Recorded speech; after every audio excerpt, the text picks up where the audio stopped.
All right, so like you said, the name change is still subject to the National Assembly, to give approval to it.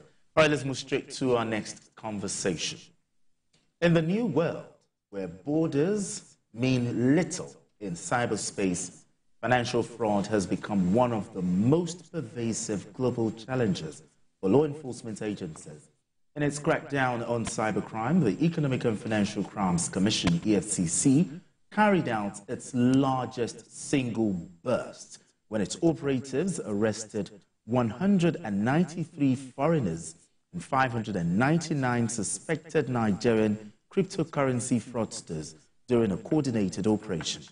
According to the spokesperson of the Commission, Wilson Owajere, those foreigners are Chinese, Arabs, and Filipinos, while the suspects included 114 Chinese nationals, 40 Filipinos, 2 Kazakhstans, 1 Pakistani, and 1 Indonesian.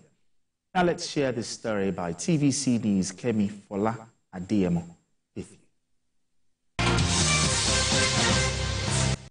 The suspects, amounting to 792 persons, were apprehended at their hideout, a 7-story edifice known as Big Leaf Building on number 7 Oyinjolayemi Street, Victoria Island, Lagos.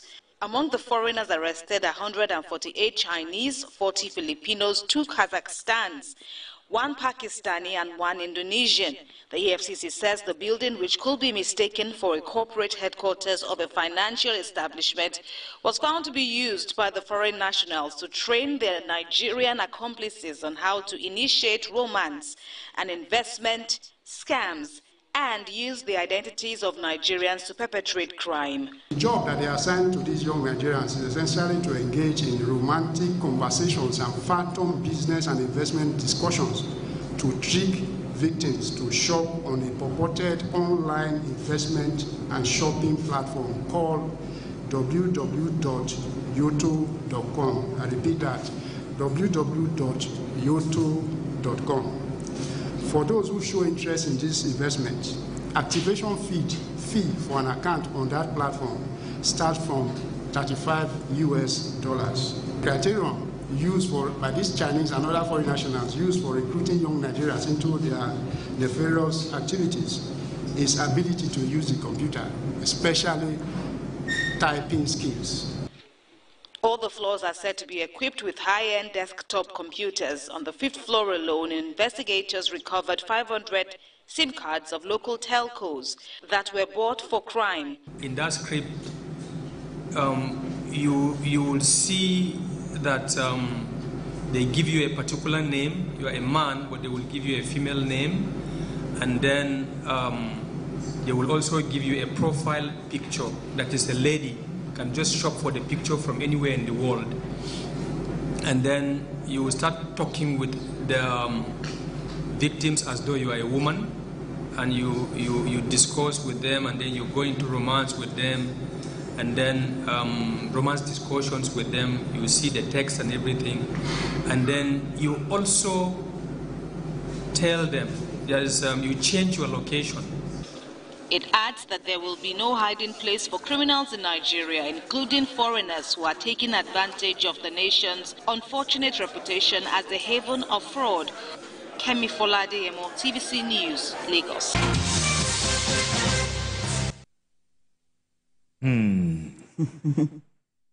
Olabisi, looking at the number of young men, that were arrested in that report, what does it tell you? What does it say about the Nigerian economy, the young Nigerians involved in this? Well, it shows that a lot of young people are looking for jobs, and this is a job opportunity, because if you go through this story, it's like these young Nigerians, many of them probably didn't even know what they were going into. Are you sure? Yes, I want to believe from this particular story, because they said they are employed, yes, and trained, yes, for about 2 weeks before they now begin to do what they are supposed to be doing. So you think they're doing it ignorantly? No, they don't know they are doing a crime? They may not be ignorant as at the point of entry. They may be ignorant at the point of entry. Okay. But when they go into it, yes, they may know, but they may not be able to opt out because they need a job. Okay, the unemployment factor. So they will, because even from the story, it's not as if these guys got the best out of the deal. Because after getting whoever they want to swindle, they remove them from the platform, and the foreigners take over. They don't even know how much is made. When they make money from whoever they are duping, they don't know how much is made because the Nigerians are already out of it. And also the fact that these young men are not even paid officially. When they are getting paid, no company is responsible for paying them. The people that employ them don't pay them through any company. They just give them cash. You understand? So, but when they know that they know really that, okay, this is fraud, but how do they get out of it? But for me, you know, the good news in all of this story is the fact that we've been able to identify that foreigners are actively involved in these so-called 419s and cyber crimes in Nigeria, because we used to think that our people are just doing these things. But from the number of foreigners that have been nabbed in this case, and looking at the edifice, a 7-story building in the Eyebrow area of Lagos, Victoria Island. I mean, it shows that these people, they just look at Nigeria, they look at our situation, they look at the army of unemployed young people that are eager to work. So because the only condition for even employing them is being able to operate a computer. So if you know how to type. So even all these things that we say that, okay, they are good in, maybe they know how to, no, they now teach them. No, they are the ones that now teach them how to do the thing. Them the orientation. Just know how to type. Then we now give you the orientation. We teach you how to do on our own behalf, and they now make the money, and they now leave these guys even in the code. Exactly. But Dr. looking at this story, Nigerians are known to be smart people. But in this regard, these are dubiously smart persons. Now, how can the Nigerian government, she has talked about unemployment, how can the Nigerian government harness this smartness in Nigerians in the positive way? Well, maybe being idle, being jobless can be said to be a factor. But we also know that a larger percentage of our youth, they are looking for the easy way out. They are looking for the easy way out. There was a time, for my own publication, we saw something that appeared to be strange. What is it? Some people in this Lagos did flyers, put it on social media, looking for Nigerians to take part in porn movies. And they gave all the details that were required. And where was going to be the venue for recruitment? Victoria Island. That story we published about 2 years ago. And the number of people who would turn up. About 3 days ago, somebody still called me wanting to find out if I could enroll him. A young man. So, and then you wonder. This story was done so that we could call attention to what was going on. Okay. But here are people who have read the story instead of learning, and then they are looking for how to enroll.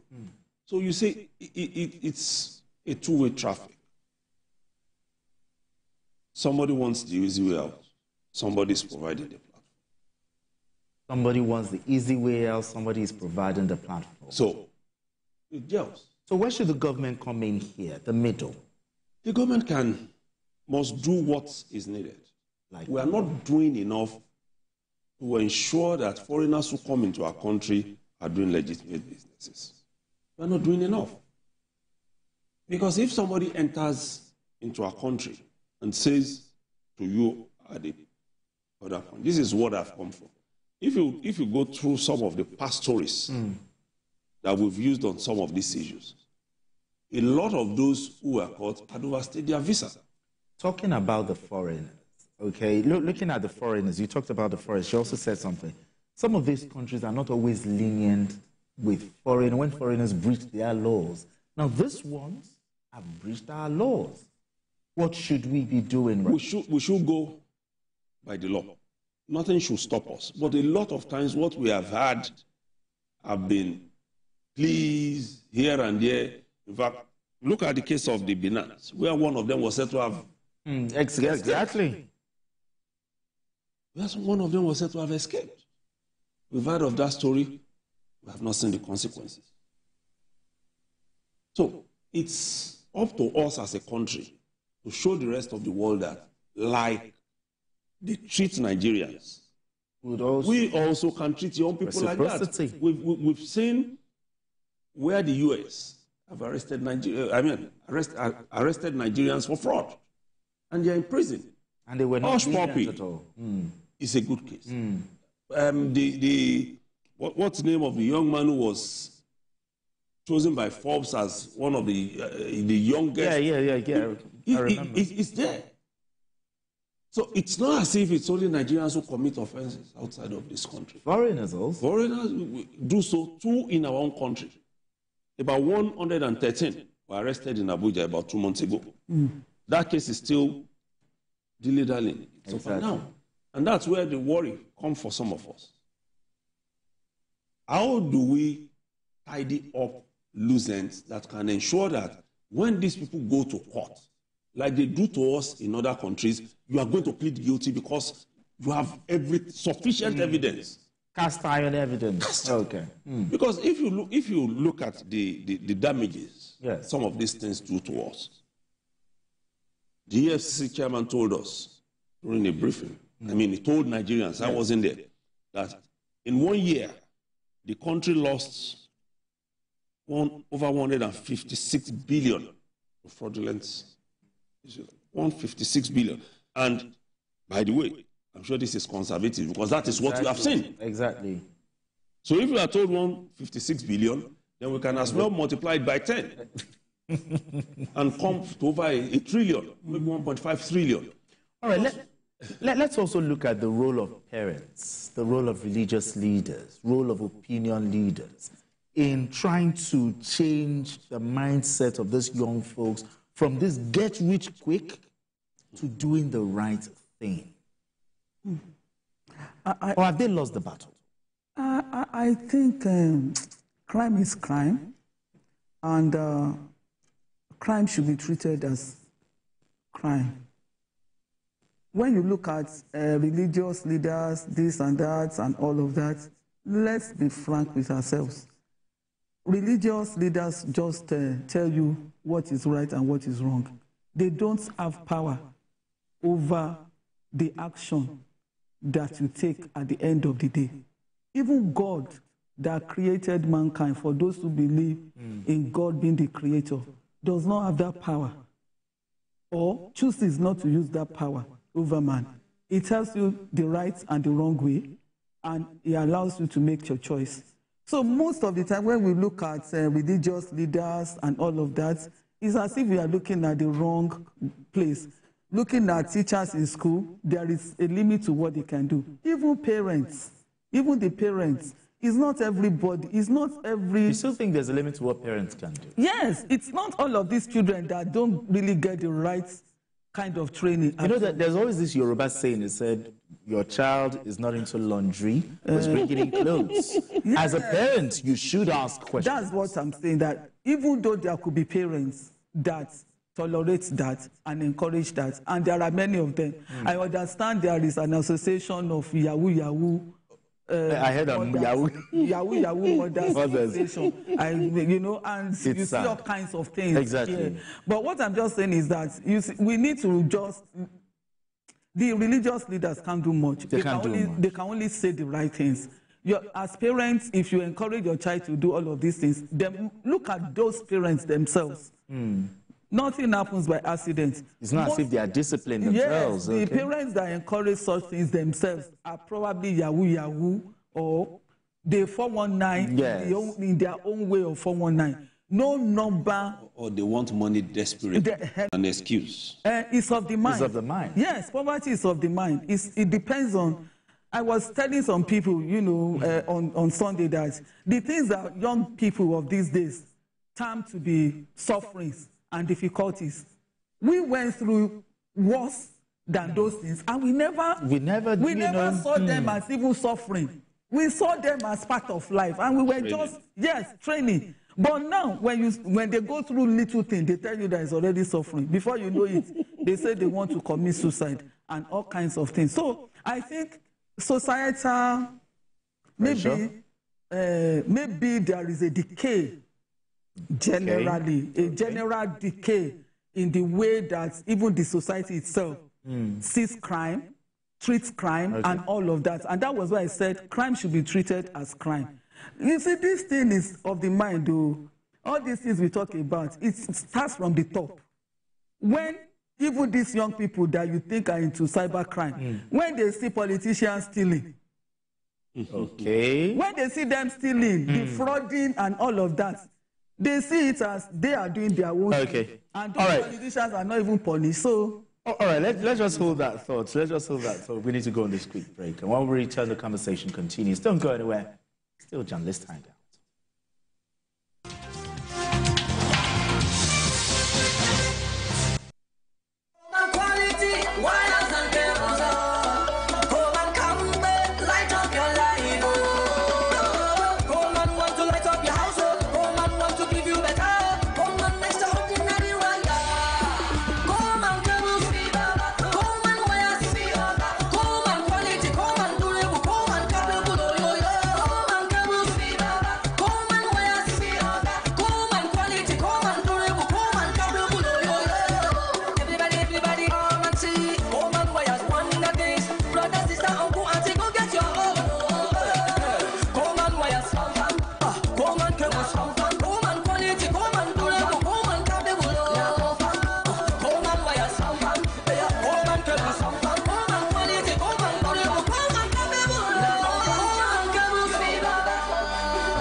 And cable, great quality, now with the new look.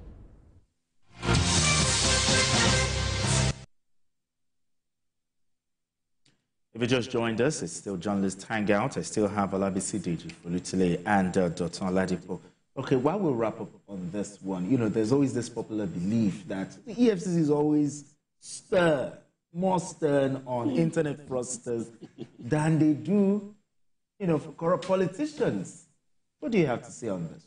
Well, that's what we've always seen. But for me, I view it this way. Somebody who has stolen billions has money to engage top lawyers, including senior advocates of life. That's why we're saying that these cases, they drag for so long. We've had cases of former governors who have been in court for 10, 12 years now, because they have the capacity to sustain it. A man who has done a little bit of fraud, where does he get a lawyer? So he knows it's either I plead guilty or I keep spending money to come to court. So he pleads guilty, does plea bargaining, told to pay some fines, and he's off. And that's why a lot of them come back to it. But for the politicians, they have the money. They have the resources to sustain cases in court. So the judiciary has a lot to do. A lot to do. And also, in as much as there is no law that bars a lawyer from taking what we consider bad cases, our lawyers too should be circumspect. We should not encourage people to steal, whether it is stealing of votes or stealing of money, knowing that they are going to come to you for rescue. Okay. You want to just add maybe for 30 seconds? No. Want to add to it? I agree with him that our judiciary has a lot to do, but then the job on their table is also a lot. True. I think people should just, once you catch anybody, punish them. When you punish them, they serve as deterrent. Deterrent, all right. All right, let's move straight to our next conversation. Misinformation, especially concerning national security, can ignite unnecessary tension and skepticism among citizens and international partners. Contrary to rumors, the Defense Headquarters has denied reports of plans